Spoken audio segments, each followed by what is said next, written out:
तद्यतो विनिर्मुक्तम् शिवं योगीन्द्रवन्दितं योगबिन्दुं प्रवक्ष्यामि तत्त्वसिद्ध्यै महो।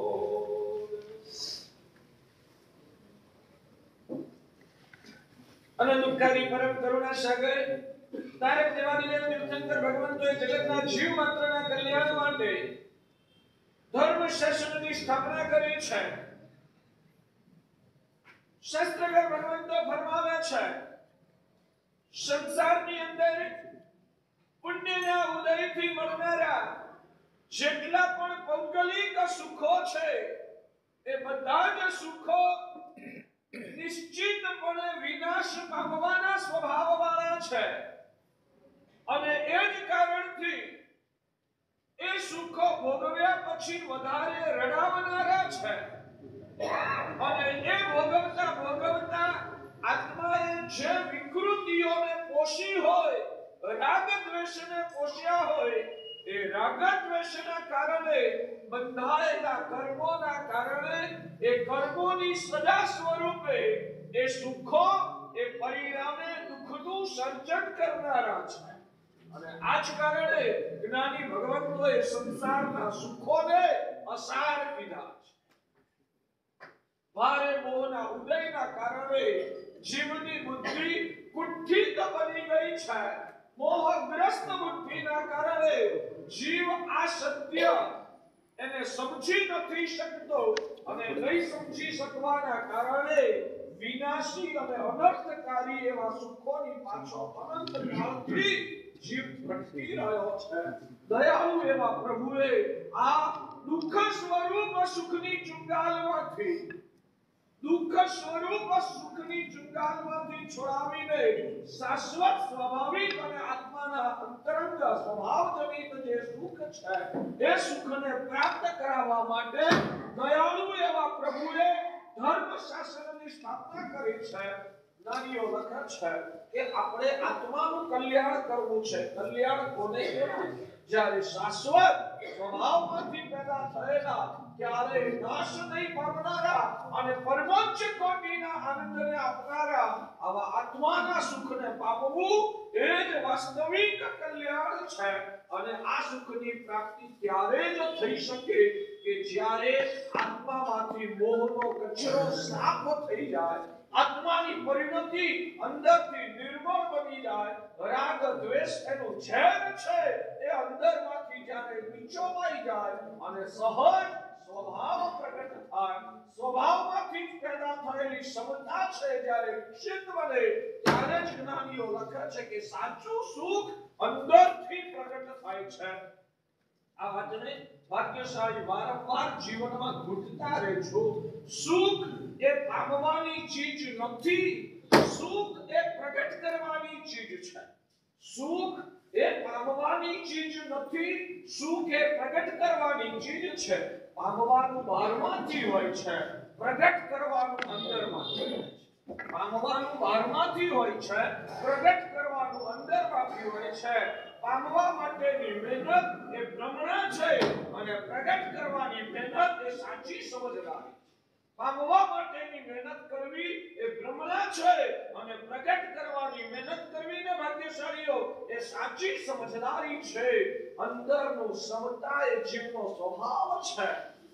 ભાગ્યશાળી સમતા એ જીવનો સ્વભાવ હોવાના કારણે અનંત કાળ સુધી જીવ સમતાના પરિણામમાં રમ્યા કરે તોય એ સમતાના પરિણામમાં ક્યારેય ખોટ આવતી નથી અને સમતાના સ્વભાવથી પેદા થયેલો જે સમાધિનો આનંદ છે, ભાગ્યશાળી સમતાના પરિણામના કારણે પેદા થયેલો જે સમાધિનો આનંદ છે, એ સમાધિના આનંદની સામે આ જગતના ચક્રવર્તી અને ઇન્દ્ર મહારાજાના સુખો છે એ પણ ફિક્કા અને વામણા છે। આવા પ્રકારના અંદરના સુખને પામવાનું માત્ર ભગવાન અરિહંતના શાસનમાં જ આપણને શીખવા મળે છે અને માટે જ્ઞાનીઓ લખે છે કે જેને આ જીવ શાસન મળ્યું છે ને એ આત્મા જબરજસ્ત પુણ્યશાળી છે। એ આત્માને જ્ઞાનીઓ પણ ધન્યવાદ આપે છે, મહાપુરુષો પણ એના જન્મની પ્રશંસા કરે છે।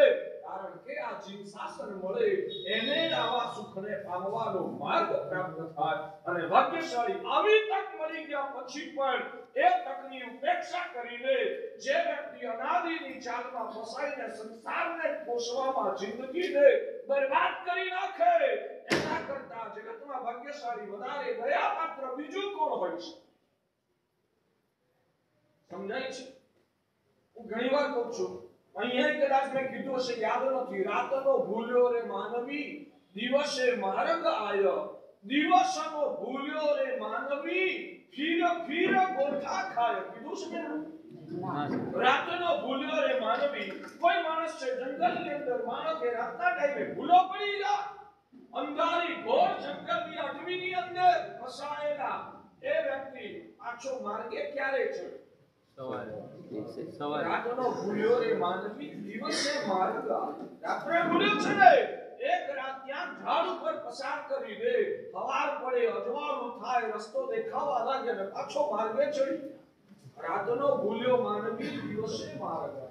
દિવસનો ભૂલ્યો રે માનવી ફીર ગોતા ખાય. હવે દિવસે રાત્રે ભૂલો પડે તો દાડે માર્ગે ચડી જાય, પણ દાડે જ ભૂલો પડે તો એનું શું થાય? ફીર ગોતા ખાય.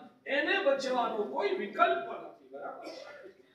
અરે ભગવાન આ વાક્ય કહીને સમજાવે છે કે જે લોકોને જીન શાસન મળ્યું જ નથી ને, જે લોકોને જીન શાસન મળ્યું જ નથી એ લોકો બિચારા અંધારી રાતમાં અંધારી જંગલની અટવીમાં અટવાયેલા છે. એમને આ જન્મમાં કે જન્માંતરમાં જ્યારે જીન શાસન મળશે ને ત્યારે મોક્ષના માર્ગે ચડી જશે. રાતનો ભૂલ્યો રે માનવી દિવસે માર્ગ આયો. જીન શાસન જેને મળ્યું જ નથી એ લોકો માટે અત્યારે અંધારી રાતનો સમય ચાલી રહ્યો છે. એ માણસને જ્યારે દિવસ ઉગશે એટલે કે ભગવાનનું શાસન મળશે ને ત્યારે એ એનું કલ્યાણ કરી જશે. પણ દિવસનો ભૂલ્યો રે માનવી ફીર ગોતા ખાય. જેને જીન શાસન મળ્યું છે ને એના જીવનમાં દિવસ ઉગી ગયો છે, સૂરજ ઉગી ગયો છે. તમને કહું છું, જેને જીન શાસન મળ્યું ને એનો દિવસનો ટાઈમ ચાલે છે અને દિવસનો ભૂલ્યો. તમે બધા અત્યારે દિવસમાં ભૂલેલા છો. જીન શાસન મળ્યા પછી પણ જે મોહ માયામાં અટવાયેલા છે ને એ દિવસના ટાઈમે ભૂલા પડેલા છે. રાતના ભૂલેલાને બચવાનો વિકલ્પ મળે છે, દિવસના ભૂલા પડેલાને બચવાનો કોઈ વિકલ્પ મળતો નથી. તો બેમાં વધારે જોખમદારી કોને? બેમાં વધારે દયનીય દશા કોની? રાત્રે ભૂલેલાની દશા વધારે ખરાબ કે દિવસે ભૂલેલાની દશા છે ભાગ્યશાળી વધારે ખરાબ? એટલે જ્ઞાનીઓ લખે છે કે તમારું જીવન વધારે દયાપાત્ર છે. તમારું અજયનો જે છે, જેને જીન શાસન મળ્યું જ નથી એ લોકો બિચારા જેટલા દયાપાત્ર છે ને એના કરતા જીન શાસન મળવા છતાં જે મોહ માયામાં અટવાયેલા છે ને એ જીવાત્માઓ જ્ઞાનીઓની દ્રષ્ટિએ વધારે દયાપાત્ર છે. એમની સ્થિતિ વધારે ચિંતાજનક છે ભાગ્યશાળી. હું ઘણી વાર કહું, એક વ્યક્તિને ખાવા મળ્યું જ નથી અને માટે ખાઈ શકતો નથી.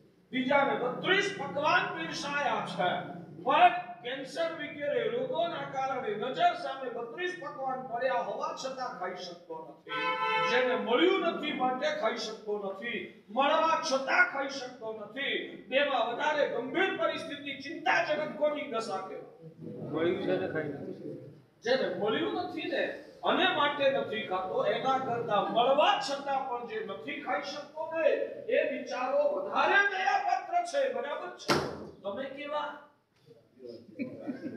જીન શાસન મળવા છતાં એ જીન શાસનની આરાધનાનો ભોગ તમે નથી કરી શકતા. માટે હકીકતમાં કહું કે તમારી સ્થિતિ છે ને જ્ઞાની ભગવંતોને જે એકેન્દ્રિય બેન્દ્રિય જીવો પર જેટલી દયા આવે છે ને એના કરતા તમારી ઉપર વધારે દયા આવે. એક વ્યક્તિ મધદરિયે ડૂબે છે અને બીજી વ્યક્તિ કિનારે આવેલો ડૂબી જાય છે. તેમાં વધારે આમ શોકજનક ઘટના કઈ કે કિનારે મધદરિયે ડૂબે એ હજુ કહેવાય ને કલ્પી શકાય. છેક કિનારે આવેલો ડૂબી જાય એ બિચારો વધારે શોકની ઘટનામાં સત્યો છે. જેને જીન શાસન મળ્યું જ નથી ને એ તો મધદરિયે અટવાયેલા છે અને જેને જીન શાસન તમને મળી ગયું છે ને કિનારે આવેલા તમે અત્યારે ડૂબી રહ્યા છો. સમજાય છે? હવે લુકવું છે કે તરવું છે? તરવું છે. એટલે હોઠેથી કે અહીંયાથી તરવું હોય તો એના માટે કહેવાય ને હવે કિનારે આવી ગયા હોય પછી આમ કહેવાય ને પેલો કાદવ કીચડ વાળી પરિસ્થિતિ હોય અને કાદવ કીચડની પરિસ્થિતિમાં પગ બહાર મૂકીને આમ કહેવાય ને આવી ના શકતો હોય તો શું કરવું પડે?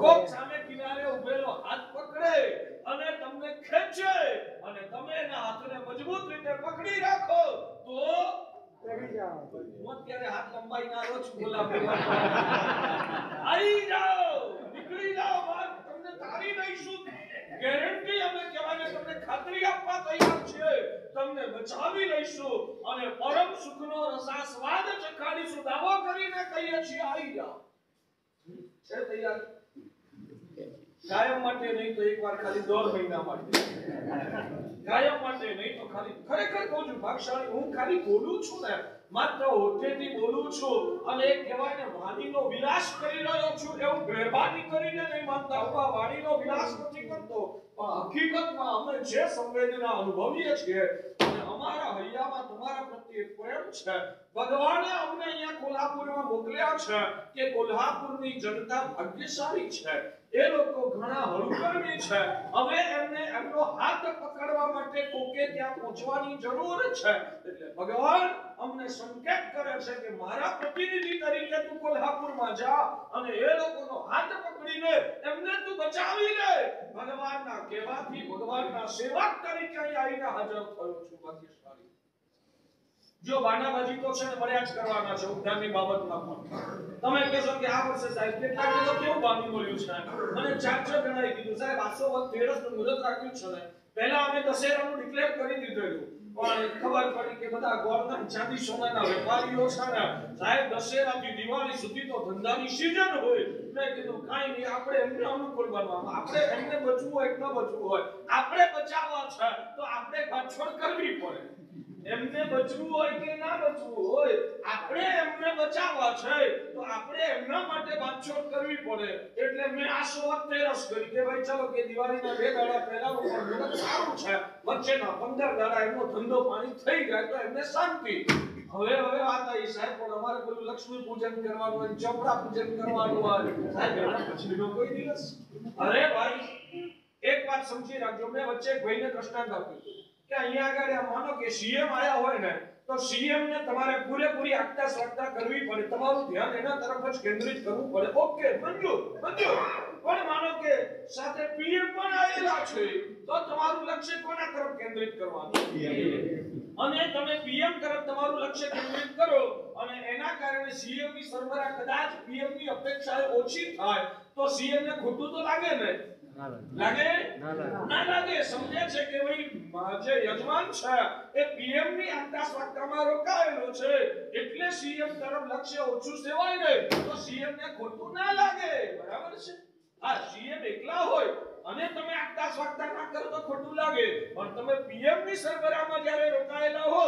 તો સીએમ સમજે કે ભાઈ પીએમ આયા છે તો એને એની પહેલા સંભાળ લેવી પડે મારે કેવું છે લક્ષ્મી પૂજન ને ચોપડા પૂજન છે એ તમારા સીએમ છે અને ઉત્થાન કપની આરાધના એ તમારા પીએમ છે એટલે તમે પીએમ ની સેવામાં ચાલ્યા જાવ ને તો સીએમ ને ખોટું નહીં લાગે એટલે જે લોકોને આ બાનાબાજી બોલે છે અને એક વાત હું કેટલાક કે અમારા છોકરાને કોલેજ ચાલે છે ફલાણું છે ઢીકણું છે દાવો કરીને કહું છું ભાગશાળી ચલો આ વર્ષે તમારે પ્રોબ્લેમ છે ને ચલો તમે આ વર્ષે ઉદ્ધાર નહીં કરો આવતા વર્ષે રાખો આવતા વર્ષે બીજું ભાગું આવીને ઊભું જ રહેશે દાવો કરીને આવતા વર્ષે બીજો કોઈ પ્રોબ્લેમ હશે સાહેબ ઘરમાં કોઈ માંદું છે ઓપરેશન કરાવવાનું છે ફલાણું છે ઢીકણું છે ત્રીજા વર્ષે કહીશું તો કે સાહેબ હવે છોકરો છે ને સર્વિસ બેસી ગયો છે ને હવે હજુ નવી સર્વિસ છે એટલે હમણાં હવે કહેવાય ને છોડાય નહીં તમને સંસાર એટલો ભયાનક છે કે એ સંસાર તમને ક્યારે છટકવા નહીં દે તમને જવાબદારીઓની અંદર બાંધેલો જ રાખે છે તો સ્વૈચ્છિક ઈચ્છા શક્તિ દ્વારા તમે કહેવાને એ સંસારની પરિસ્થિતિઓને લાત મારીને ઠુકરાવો પડશે એવા દેવાશે થઈ પડશે ભગવાનના શરણમાં જવું એમાં મારું કલ્યાણ છે આવું તો બધું સંસારમાં અનંતકાળથી ચાલે છે અને ચાલ્યા જ કરવાનું છે આવું દ્રઢ મનોબળ કેળવશો તો જ કંઈક જીવનનું ભાગ્યશાળી કલ્યાણ કરી શકશો બાકી પરિસ્થિતિના ગુલામ બનીને જીવ્યા ને તો ક્યારે એવો દિવસ તમારા જીવનમાં આવવાનો નથી કે તમારે કોક ને કોક તકલીફ કે બાનાબાજી ન હોય, રહેવાનું છે, પણ એમાંથી બસ મારે કરવું છે. કાલનો સો ભરોસો, આવતી સાલ જીવ્યા કે મર્યા, આવા શામ તો ખરેખર આ જીવન સર્વવ્યાપી દીક્ષા જીવન લેવા માટે જ મળ્યું છે. આ જીવન મળે તો બહુ સરસ, એ ન મળે તો કમસે કમ 1.5 મહિનાના ચારિત્રનો તો હું એક રસાસ્વાદ ચાખી લઉં નિષ્ઠાથી. મારે કરવું જ છે.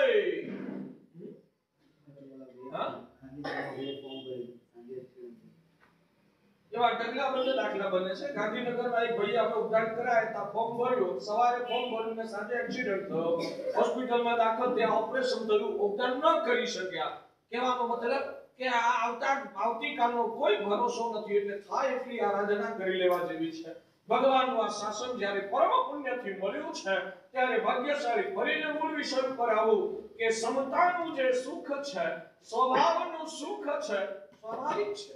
તમે કોકની ભાડાની ગાડી લઈને આવ્યા હો ને, 4 દિવસ માટેનું નક્કી કર્યું અને 5મા દાડે ઉઘરાણી આવે, 5મા દાડે તમે ન આપો તો સંબંધો બગડે અને પેલો કોર્ટમાં કેસ પણ કરે, બધું જ થાય. પણ તમારી પોતાની ગાડી હોય તો કોઈ એમાંથી તમને કહેવાને બહાર કાઢનારું ખરું?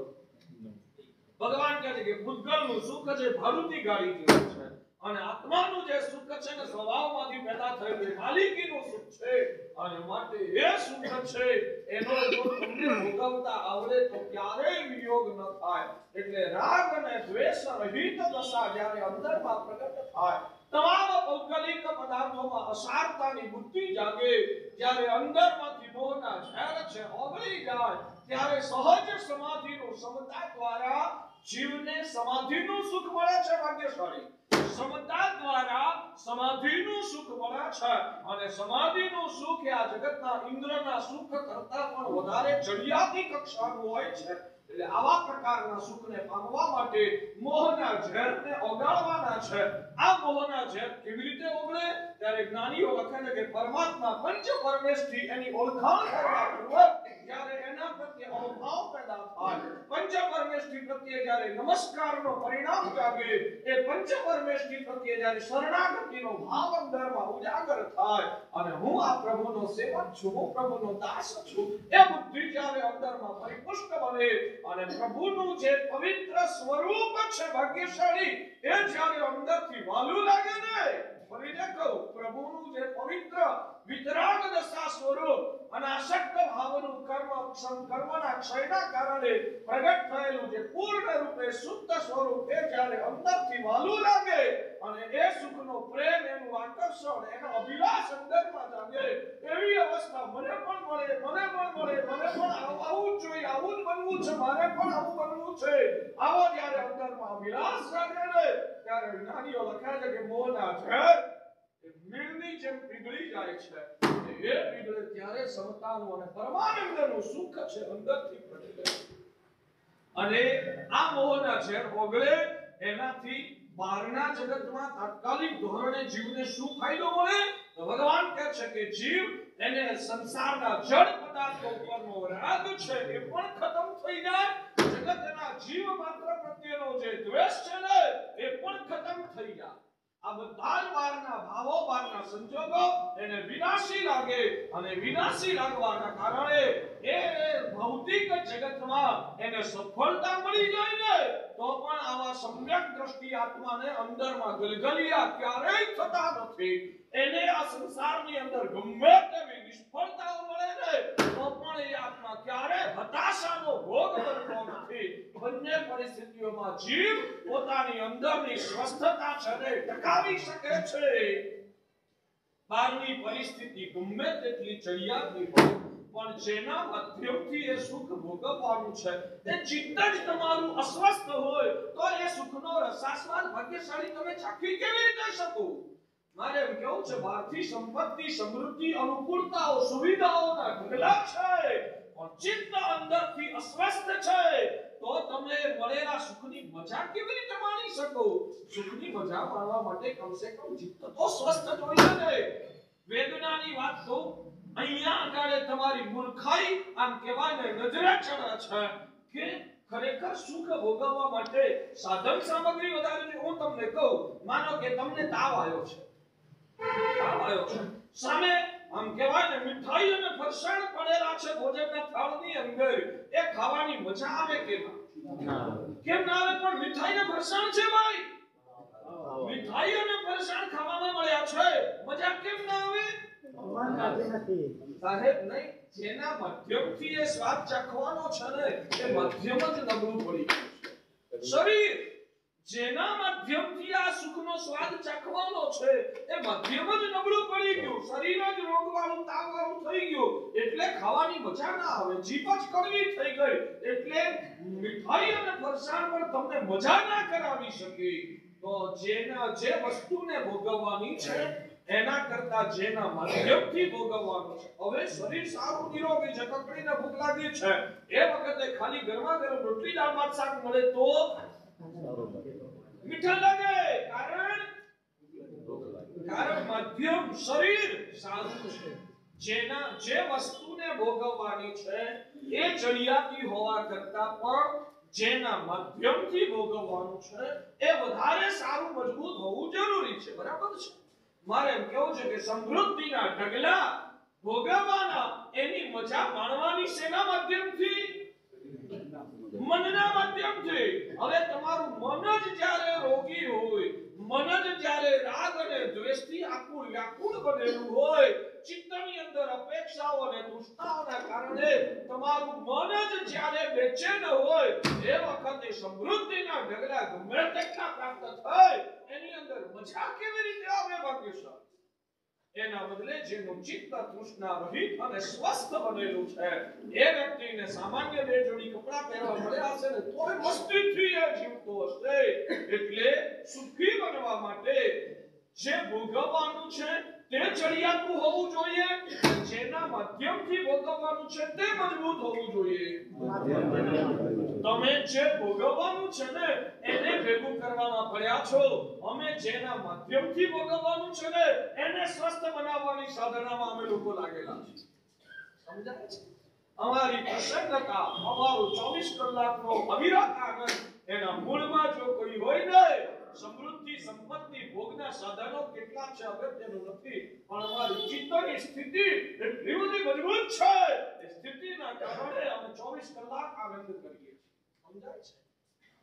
એટલે જેના મોહના ઝેરો ઓગળ્યા છે એ વ્યક્તિને સંસારની દરેક અવસ્થાઓ વિનશ્વર લાગે છે, અને વિનશ્વર લાગતી હોવાના કારણે અથવા તો જે પણ પરિસ્થિતિનું નિર્માણ થાય છે મારા કર્મના ઉદયના કારણે થાય છે. અને મારા કર્મનો ઉદય શેના માટે આવે છે? મારા કર્મના ભારને હળવો કરવા માટે આવે છે. ને ગઈકાલે કીધેલું ને, ફરી યાદ કરાવું, શરદી થઈ છે અને તાવ આવ્યો. તાવ કેમ આવ્યો? અંદરમાં શરદી પડી છે, એને પકવવા માટે ગરમીની જરૂર છે, એટલે શરીર અંદરથી જ ગરમીની માત્રા વધારી લે છે. આ તાવ ક્યાં સુધી ટકે? શરદી પાકી ન જાય ત્યાં સુધી. શરદી પાકી ગઈ અને કફ અંદરથી છૂટો પડી ગયો ને, તાવ ઉતારવા માટે એક પણ દવા લેવાની જરૂર નહીં. કુદરતે શરીરની રચના જ એવી છે, શરદીને પકવવા માટે શરીર ગરમ થયું હતું, હવે શરદી પાકીને નીકળી ગઈ, તાવ એની મેળે એનું ટેમ્પરેચર નીચે આવી જાય. બાકી શરીર તો તાવ આવ્યો તો શેના માટે આવ્યો તો? તમારી શરદીને ખતમ કરવા માટે આવ્યો તો. કર્મનો ઉદય જીવનમાં થાય છે શેના માટે થાય છે? કર્મના રોગને ખતમ કરવા માટે થાય છે. તો જે તાવ શરદીને પકવી નાખવા માટે આવે એ તાવને સારો કહેવાય કે ખરાબ કહેવાય? તો જે કર્મનો ઉદય મારા જૂના બાંધેલા કર્મનો ક્ષય કરવા માટે આવે છે એ કર્મના ઉદયને સારો કહેવાય કે ખરાબ કહેવાય? સમજાય છે? એટલે કર્મનો ઉદય મારા સારા માટે આવે છે, અને આવી સમજણ હોવાના કારણે જ્ઞાનીઓ લખે છે કે સમતાવાળો, સમતાનો સાગર બનેલો વ્યક્તિ એ સુખમાં છકી પણ જતો નથી, એ દુઃખમાં દીન પણ થતો નથી, અને માટે દરેક અવસ્થાની અંદર સમ્યક દ્રષ્ટિ આપવા પોતાની સમતા અને પોતાની સ્વસ્થતા એને મજબૂતીથી ટકાવી શકતો હોય છે. અને એના કારણે જ્ઞાનીઓ લખે છે કે સમ્યક દ્રષ્ટિ આત્મા એ ચક્રવર્તી અને ઇન્દ્ર કરતા પણ વધારે સુખી હોય છે. શાસ્ત્રોમાં જ્ઞાની ભગવંતોએ લખ્યું છે સમ્યક દ્રષ્ટિ આત્મા કોઈ પણ પરિસ્થિતિમાં ચક્રવર્તી કરતા અને ઇન્દ્ર મહારાજા કરતા પણ હોય છે. સમ્યક દ્રષ્ટિ આત્માએ જળ પદાર્થને કઈ દ્રષ્ટિથી જોવો એ માટેની પણ એને દ્રષ્ટિ કેળવી લીધેલી હોય છે. સમ્યક દ્રષ્ટિ આત્માએ પોતાના સંપર્કમાં આવનારા જે જીવો છે ને એને જોવા માટેની પણ દ્રષ્ટિ અંદરથી કેળવી લીધેલી હોય છે. ઘણા સમયથી આપણી વિચારણા ચાલે છે કે જીવ છે એ દ્રવ્યથી નિત્ય છે, જીવ છે પર્યાયથી અનિત્ય છે. જીવ દ્રવ્યથી નિત્ય છે, જીવ છે પર્યાયથી અનિત્ય છે. એટલે જીવનું અસ્તિત્વ અનંત કાળથી કાયમ છે અને અનંત કાળ સુધી ટકવાનું છે. ભાગ્યશાળી દબાઈને બેસો. જરા આગળ આવી જાઓ, આગળ આવી ચલો આગળ દબાતા જાઓ ભાગ્યશાળી. ચલો ઝડપથી દબાઈ જાઓ ભાગ્યશાળીઓ. બેનોમાં દબાઈ જાઓ, બેનોમાં અલગ કહેવાનું, તમારી વિનંતી અલગ જોઈએ.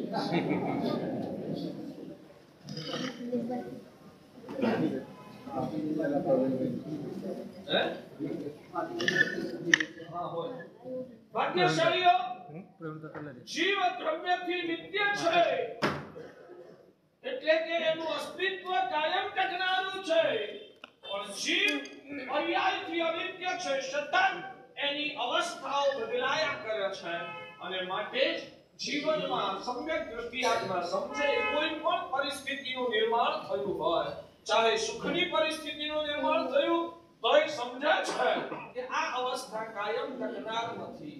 જો આ કાયમ ટકનાર નથી તો એમાં ફૂલાવાનું શું, એમાં હરખાવાનું શું? અને આ સમજણના કારણે એ વ્યક્તિ પોતાની સ્વસ્થતા ટકાવી શકે છે. ગમે તેવું દુઃખ આવ્યું તો આ દુઃખ પણ કાયમ ટકનારું નથી.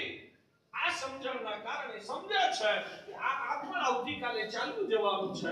જો કાલે આ દુઃખ પણ ચાલ્યું જ જવાનું હોય તો થોડા દાડા માટે આયેલા દુઃખમાં મારે અકળાઈ જવાની જરૂર શું? એટલે એ આત્મા દુઃખમાં પણ અકળાતો નથી, સુખમાં હરખાતો નથી, દુઃખમાં અકળાતો નથી અને માટે બંને સ્થિતિની અંદર એ આત્મા પર્યાય દ્રષ્ટિના કારણે સમતાને ટકાવી છે. બીજી એક મજાની વાત આજે ખોલવી છે. ગઈકાલે જે પેલી વિષ્ટાવાળી વાત કરી હતી એના જેવી બીજી વાત.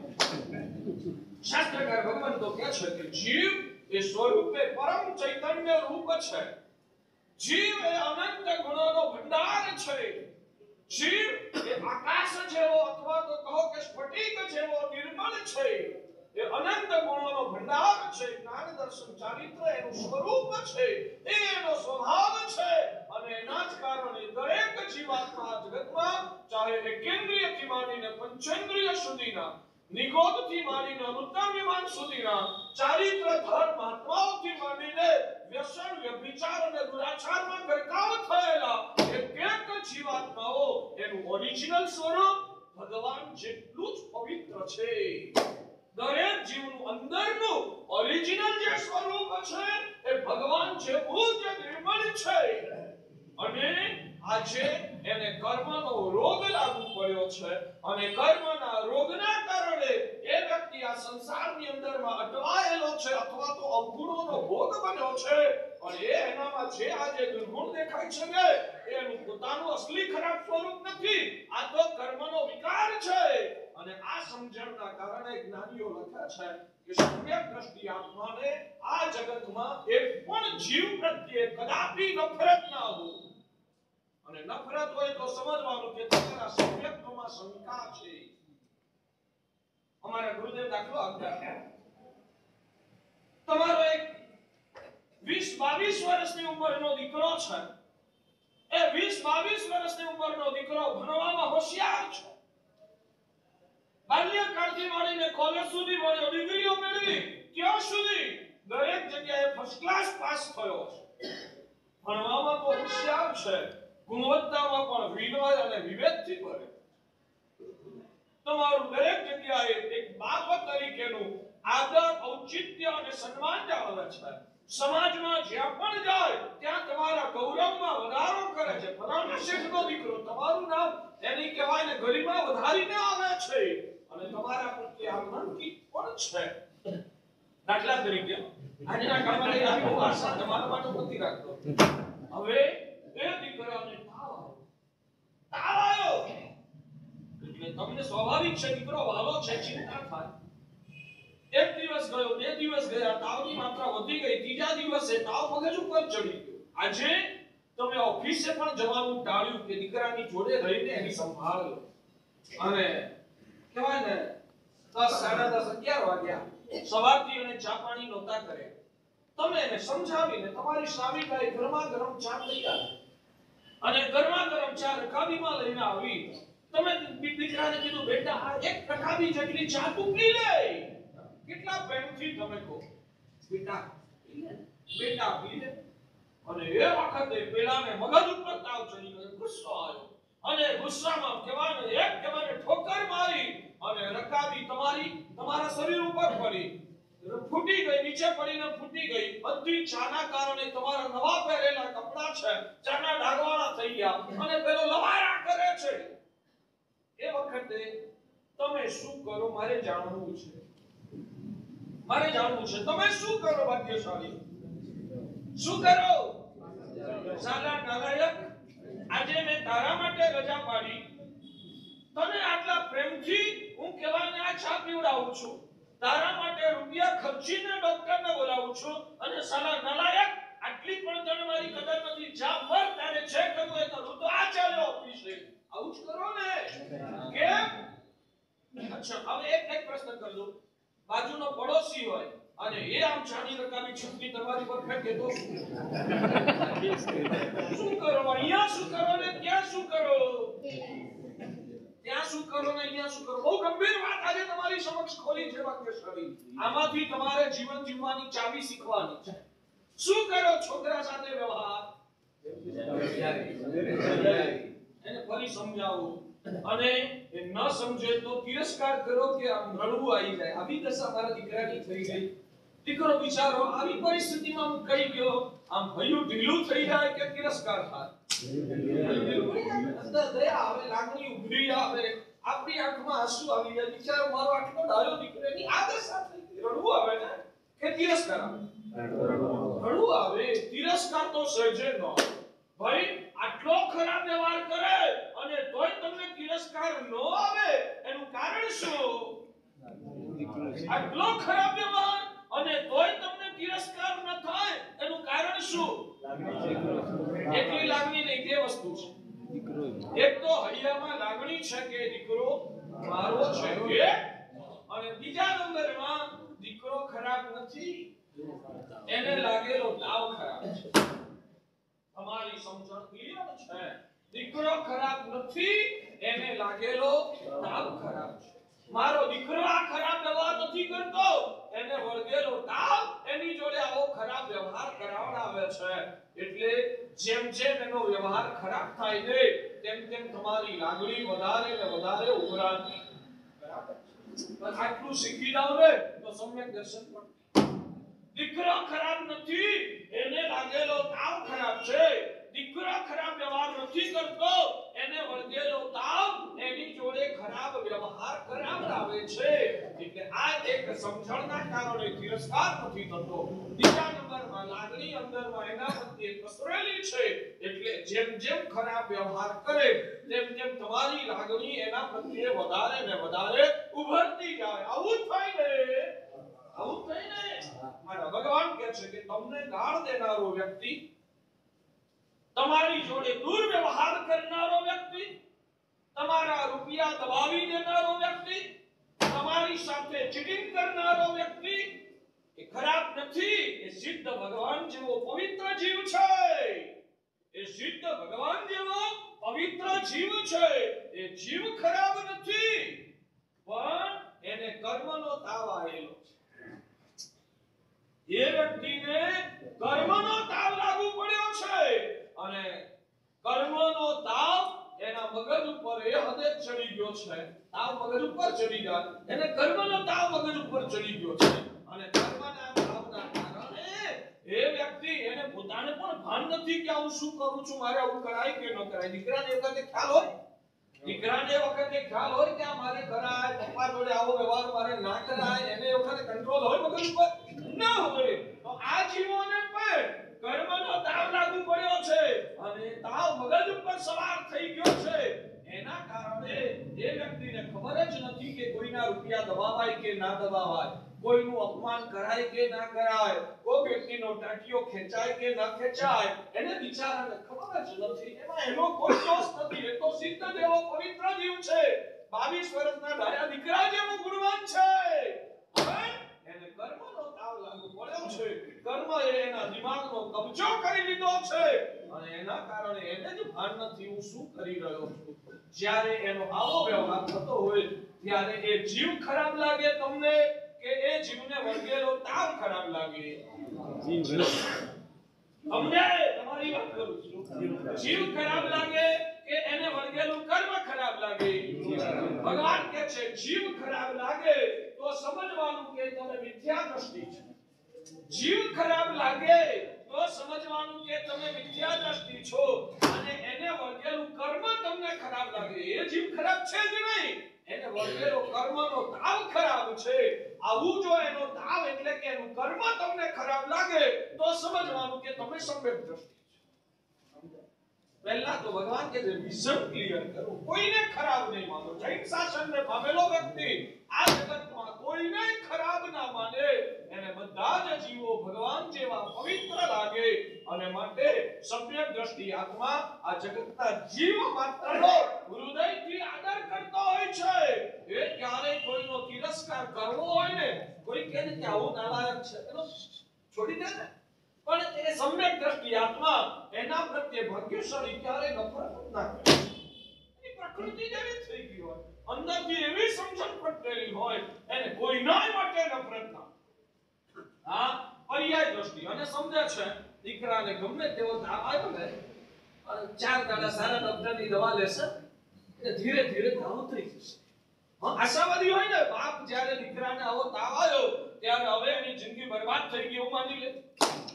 જ્યારે દીકરાને મગજ ઉપર આવો તાવ ચડી ગયો હોય ત્યારે સગો બાપ હવે તો આજ સુધી તો બધા પ્લાનિંગ કર્યા હોય, દીકરો મોટો થશે આવી રીતે પરણાવીશ, આવી રીતે વિદેશમાં એને મોકલીશ, આવી રીતે એને કહેવાય ને શ્રીમંત બનાવીને આગળ વધારીશ. બાપે દીકરાના માટે જે સપના સેવ્યા હોય હવે આ તો જ્ઞાન પણ કરે છે એટલે બાપ નિરાશ થઈને બધી આશાઓ છોડીને પ્લાનિંગ ને બધાને પીલું વાળી મૂકી દે ને. કેમ પીલું વાળીને મૂકી કેમ ના દે? દબાઈ જાઓ અક્ષરી, દબાઈ જાઓ. છેક સુધી બહાર પબ્લિક બેઠીને બહાર પણ છે ને બહાર ક્યારેક જાય ને તો અમારા શબ્દો છૂટી જતા હોય છે. દબાઈને બેસો, અહીંયા ઘણી જગ્યા છે. શું કરો ભાગ્યશાળી? હું દબાતા જાઉં, મને જવાબ આપતા જાઉં. એક કામ શું કરો? આશાવાદી આવતીકાલે તાવ ઉતરી જશે એટલે દીકરો ડાયો. મારે એ કહેવું છે કે આ બધાના માટે આટલું શીખીતા હોય ઘરમાં પણ, ઘરવાળી જોડે, સગા ભાઈ જોડે, દીકરા જોડે, એ લોકો તમારી જોડે ખરાબ વ્યવહાર કરે. આટલું શીખી દો માશાળી. આ ચોમાસામાં બીજું ખાઈ ન કરો ને, આ એક વસ્તુ શીખો ને તોય માનીશ કે મારું જીવન સફળ. અહીંયા મારું ચોમાસું આવ્યું સફળ. ખરું સફળ તો ક્યારે માનીશ ખબર છે? ખરું સફળ તો તમે અહીંયા આવો તો પહેલા નંબરમાં ફર્સ્ટ ક્લાસ પાસ, અહીંયા આવી જાઓ તો ફર્સ્ટ ક્લાસ પાસ, અહીંયા ના આવો ને ખાલી ઉદ્ધાન કરો તો સેકન્ડ ક્લાસ પાસ, અને છેવટે એ ન કરો થર્ડ ક્લાસમાં નંબર જોઈતો હોય ને તો આટલું કરી લો કે કોઈના માટે હું નફરત નહીં કરું. બધા જીવ કર્મને વશ છે. શાસ્ત્રમાં આવે છે સભ્ય જીવા કર્મ વશ 14 રાજ ભમંત. 14 રાજલોકમાં બધા જ ભમતા જે જીવો છે બધા બિચારા દયા પાત્ર છે. એ બિચારા કર્મને વશ છે. આજે એમનો ખુદનો પોતાની જાત ઉપર કંટ્રોલ નથી. એમનો ખુદનો પોતાની જાત ઉપર કંટ્રોલ નથી. એ બિચારા ગુસ્સો કરી બેસે, સ્વાર્થનું પોષણ કરે, અહંકાર કરે, ક્યાંક ચીટિંગ કરે, ક્યાંક તમને કહેવાય બદનામ કરે. બિચારો કર્મને વશ છે. ખબર જ નથી કે હું શું કરી રહ્યો છું, આવું મારાથી કરાય કે નહીં. એને બિચારાને ખબર નથી. એક તો એ કહેવાય કર્મ સત્તાએ તો એને ફટકાવ્યો છે અને પગના ઉપર પાટું. તમે એનો તિરસ્કાર કરો તો એ બિચારા જીવનું થશે શું? એક તો કર્મ સત્તાએ એને બરાબર પોતાની પકડમાં ફસાયો છે. આજે બિચારો કર્મની જેલમાં ફસાયેલો દુખી છે અને એમાં પાછો તમે એને તિરસ્કાર કરો. એ બિચારા જીવની દશા શું થાય ભાગ્યશાળી? એટલે સૌથી પહેલો થર્ડ ક્લાસમાં પાસ થવા માટેની પણ પાસ થવા માટે મિનિમમ 35 માર્ક્સ તો જોઈએ કે ના જોઈએ? પાસ થવા માટે મિનિમમ 35 માર્ક્સ તો જોઈએ ને. થી ઓછા તો પાસ ન થવા.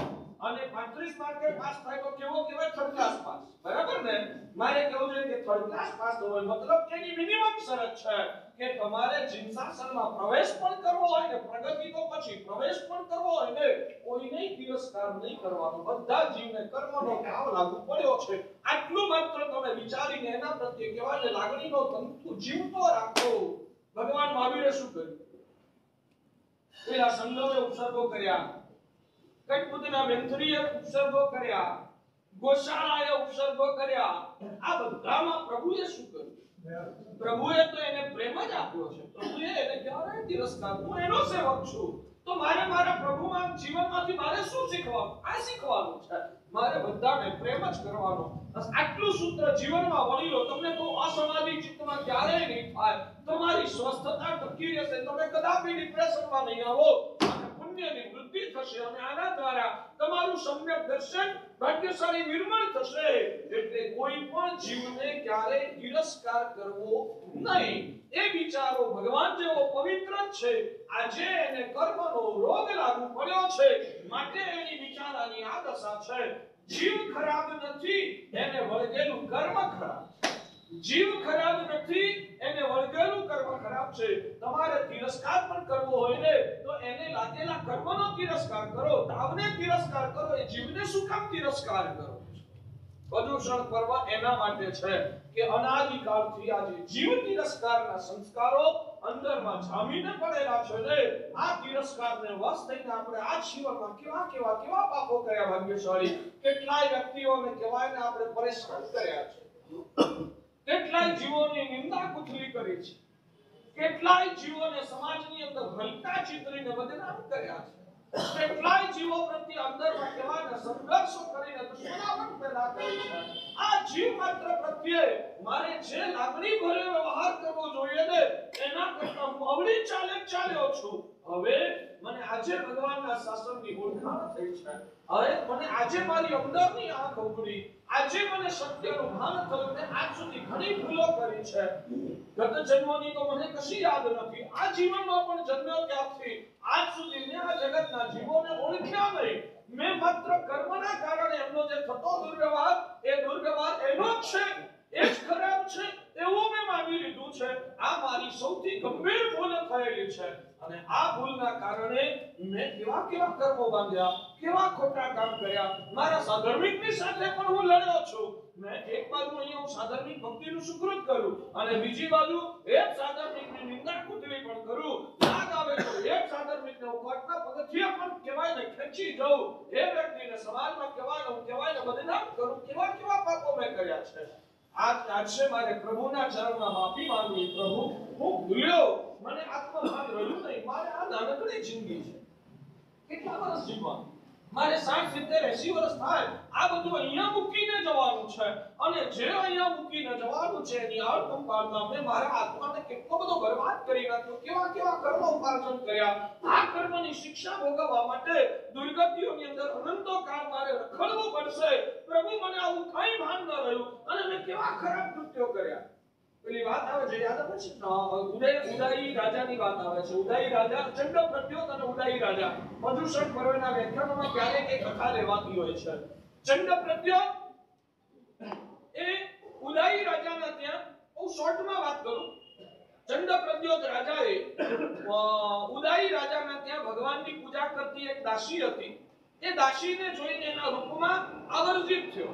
આવર્જિત થઈને એ દાસીને ઉપાડવાનું કાવતરું કર્યું. દાસી કે મને તમારા માટે પ્રેમ છે પણ આ ભગવાન ઉપર તમારા કરતા વધારે પ્રેમ છે. એટલે આ ભગવાન જો અહીંયા હશે તો આ ભગવાનને છોડીને હું નહીં આવું.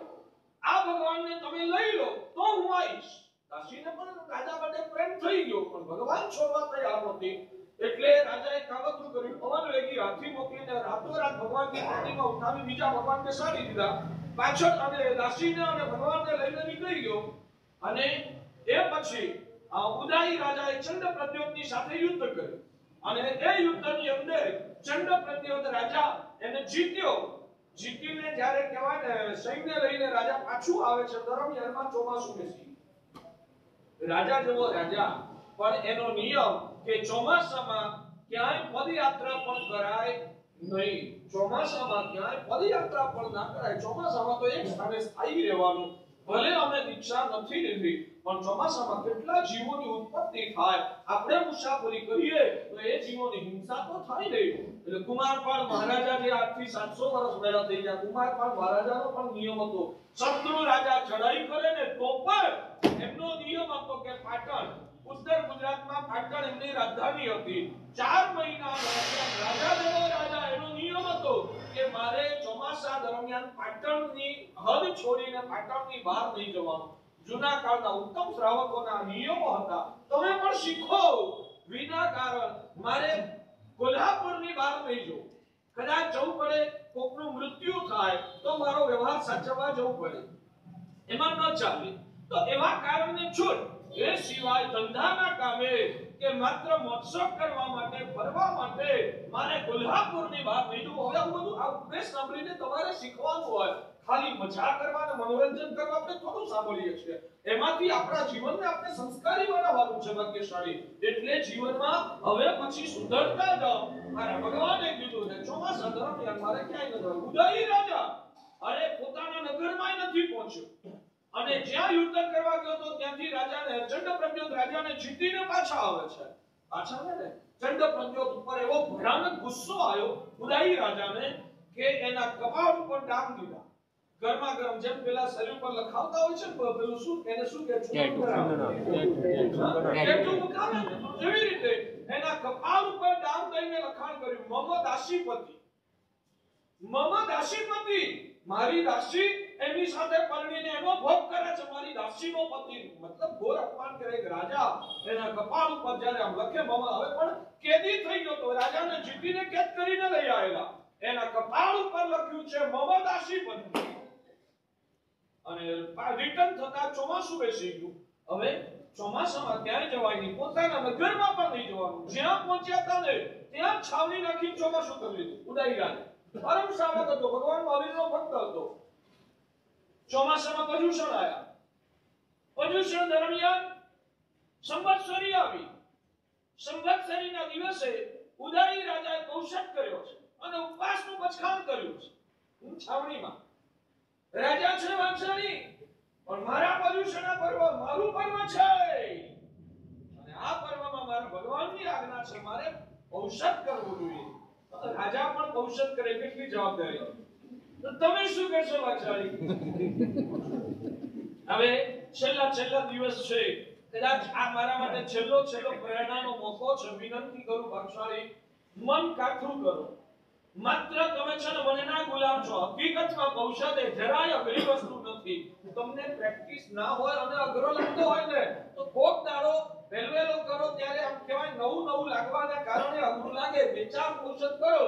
હા, તમારે સંવત્સરીનો ઔષધ અઘરો કરવો છે કે સંવત્સરીનો ઔષધ સહેલો કરવો છે? સહેલો કરો. સંવત્સરીનો ઔષધ અઘરો કરવો છે કે સંવત્સરીનો ઔષધ સહેલો કરવો છે? સહેલો કરો. સંવત્સરીનો ઔષધ જો સહેલો કરવો હોય તો આગળના 7 દાડા ઔષધ કરો, આટલો ઔષધ સહેલો થઈ જાય. આગળ પ્રેક્ટિસ થઈ જાય પછી અઘરો ના લાગે અને સીધો સંવત્સરીનો કરો તો અઘરો લાગે. બરાબર છે? એટલે સંવત્સરીનો ઔષધ સહેલો કરવો હોય તો એની પહેલાના દિવસોમાં અને ખાસ કરીને બધાને પ્રેમથી, લાગણીથી, 1.5 મહિનામાં મેં કોઈ આજ્ઞા નથી કરી. આજે તમે આજ્ઞા કરો તો આજ્ઞા તમારે એક જ, અમારા સાહેબને અમે પ્રેમથી લાયા. અહીંયા કોઈ અમે લોહીના સંબંધથી ખેંચાઈ નથી આવ્યા. કોઈ મારું મેં જ્યારે ચોમાસું નક્કી કર્યું ને ત્યારે કોલ્હાપુરની કદાચ એક પણ વ્યક્તિને હું ઓળખતો નહોતો, અજાણ્યા હતા, તોય તમારા ઉપર વિશ્વાસ મૂકીને હું અહીંયા આગળ આવ્યો છું. તો કમસે કમ આપણે સાહેબને લઈ આવ્યા છે, સાહેબને રાજી રાખવા માટે, સાહેબને જે ગમે છે. અને ક્યાં સાહેબ આપણી આખી જિંદગી માંગીને સાહેબ એક જ દાડો માંગ્યો છે, સુખે દુખે એક દાડો સાહેબને ગમે હું કરી લઈશું. બોલો કરશો?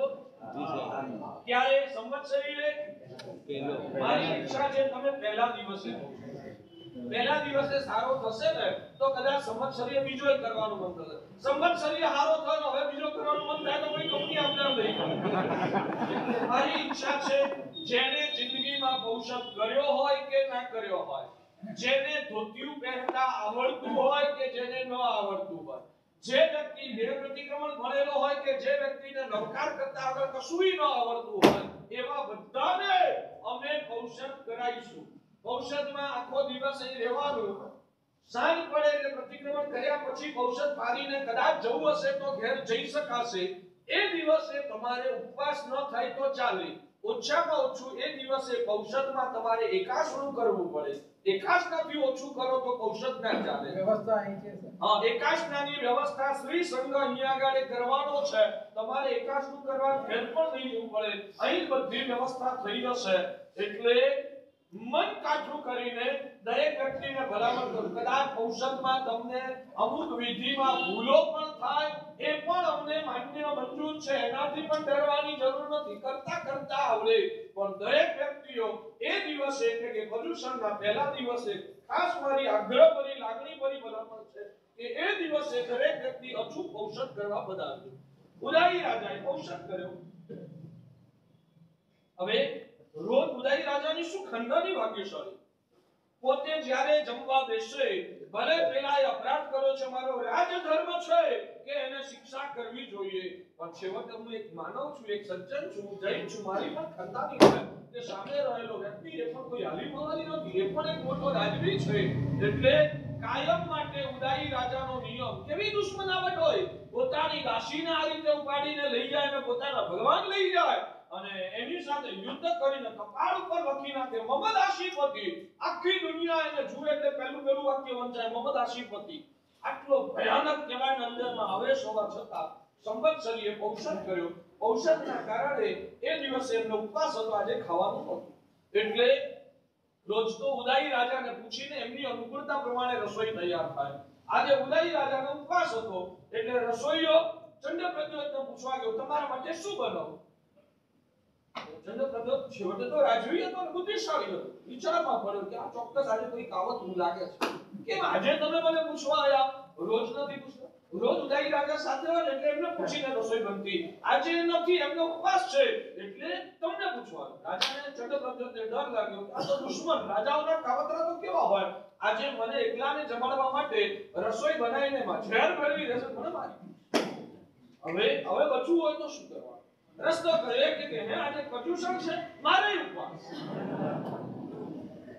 એટલે રસોઈયાએ જઈને ઉદાઈ રાજાને સમાચાર આપે કે રાજન, ચંદ્રપ્રદ્યોત એમ કહે છે કે મારે પણ ઉપવાસ.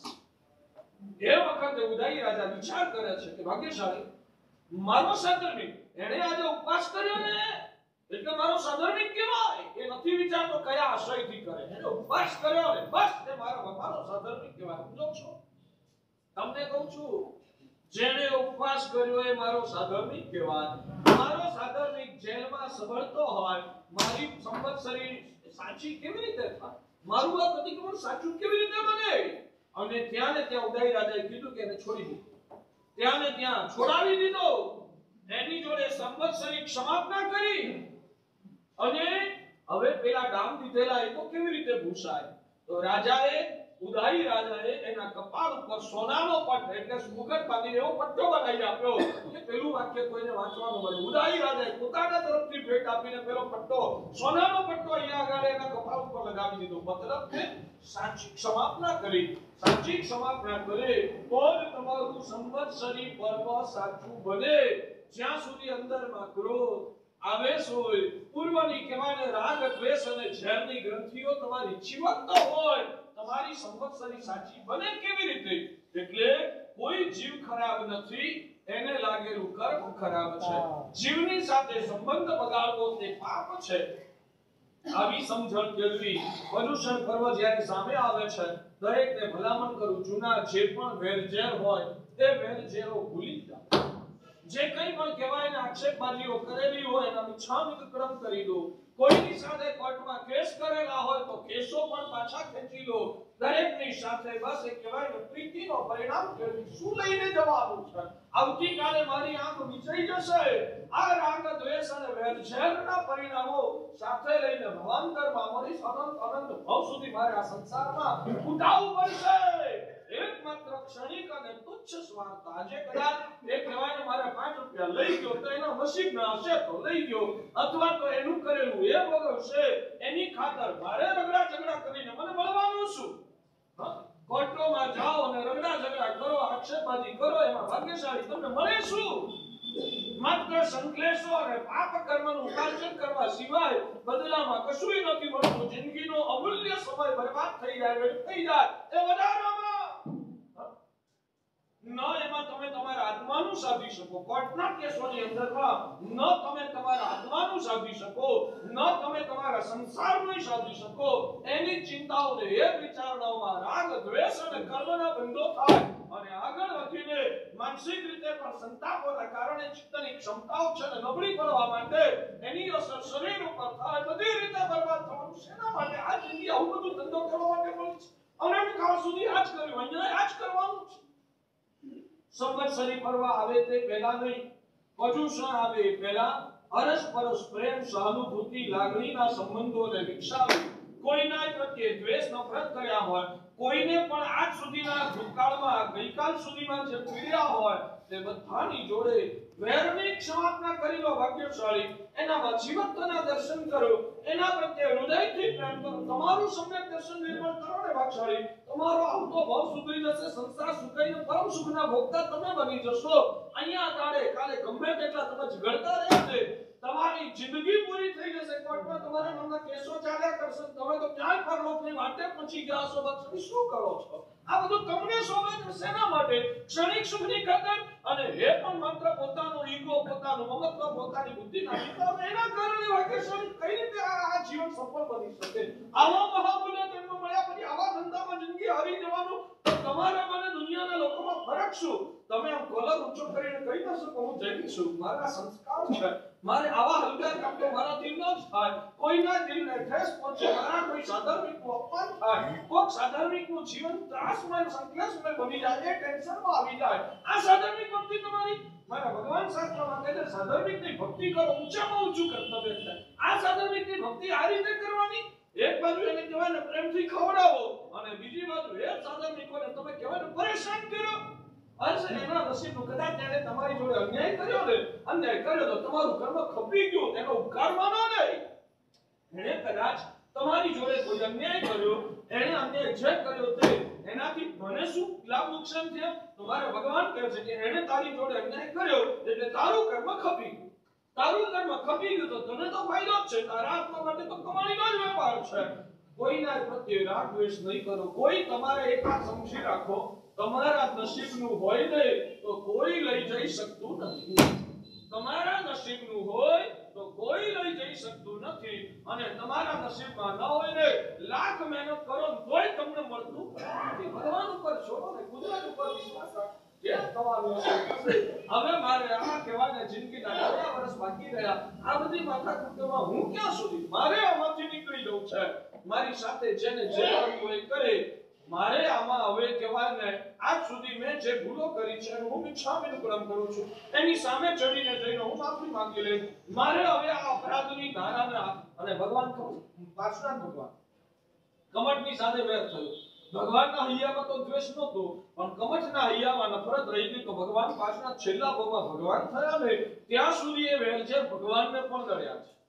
આખો દાખલો તો અત્યારે કેવા બેસું તો આખી વાર્તા કેવી પડે. એક પાક્ષિક વેર હોય તોય તમને નડે છે, અને દ્વિપાક્ષિક વેર થાય તો પરિણામ શું આવે? ત્યાં બે ભાવમાં વેર લઈને જશો, ત્રીજા ભાવમાં જ્યાં જશો ને ત્યાં વેર તમારી જિંદગી ખરાબ કરી નાખશે, અને મરણ ક્યારે આવશે એનો કોઈ ભરોસો નથી. એટલે આજે અહીંયાથી ઊભા થઈને ભાઈ હું આમાંથી ખસી ગયો.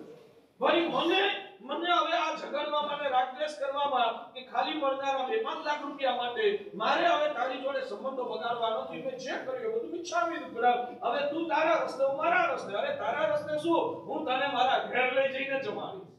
જેની જોડે વેર થયા હોય ને હું રિક્વેસ્ટ કરું છું કે એ વેરની ક્ષમાપના કરી લો. કોઈ પણ તમારા હિસાબો હોય ને તો એ કુદરત ઉપર છોડી દઈને બધી વસૂલાત કરીને બધું કહેવાય ને એમાંથી મુક્ત થઈ જાઓ. મારે બસ હવે આ વેર છે આગળ નથી વધારવા. છે તો ભગવાને જે દીધું હશે ને મારા નસીબમાં જે હશે મળશે, અને મારે વેરઝેર નથી કરવા. મારો પરભવ મારે નથી બગાડવો. ભૂતકાળમાં જે થઈ ગયું બધું મિચ્છામિદુક્કડમ. હવે મારે કહેવાય ને મારી એ અંદરની ગ્રંથિઓ કહેવાય ને તોડી નાખું છું. મેં કોર્ટમાં કેસ કર્યા હોય તો હું એમાંથી બહાર નીકળી દઉં છું, અને મારા ઘેર તમે જમવા આવો. પર્યુષણ પહેલા એકવાર તો તમારે મારા ઘેર જમવા આવવું જ પડશે. લાગણીથી જમો, જમાડો, ભેટો અને વેરઝેરની ગાંઠોને હકાલી નાખો. તમે અત્યારે જેના માટે ઝઘડો છો ને, તમે અત્યારે જેના માટે ઝઘડો છો ને, એ આવતા ભાવમાં સાથે નથી આવવાનું. અને જે આવતા ભાવમાં સાથે આવવાનું છે એના માટે તમારે હવેના સમયનો સદુપયોગ કરવાનો છે. એ વસ્તુ તમે ભૂલીને તમે તમારો આ ભાવ પણ બરબાદ કરી રહ્યા છો, તમે તમારો પરભાવ પણ બરબાદ કરી રહ્યા છો. બધી રીતે તમે સામેવાળાને નુકસાન નથી પહોંચાડતા, તમે તમારી ખુદની જાતને નુકસાન પહોંચાડી રહ્યા છો. સમજણ પડે છે? એટલે કોઈના પ્રત્યે દ્વેષ ન કરવો. એ જીવ ખરાબ નથી, એને વળગેલું કર્મ ખરાબ છે. જ્યારે કર્મના એની ઉપર હુમલા થાય ને, ત્યારે આપણી લાગણી એના પ્રત્યે વધારે ઉભરવી જોઈએ.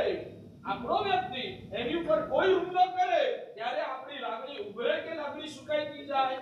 ઉભરે. લાગણી અંદર ઉભરે. એ વ્યક્તિને કર્મ સત્તાએ હુમલો કર્યો છે, રાગ દ્વેષનો એની ઉપર હુમલો થયો છે. એ વ્યક્તિ સ્વાર્થ, ઈર્ષ્યા, વાસના કે ક્રોધનો ભોગ બન્યો છે.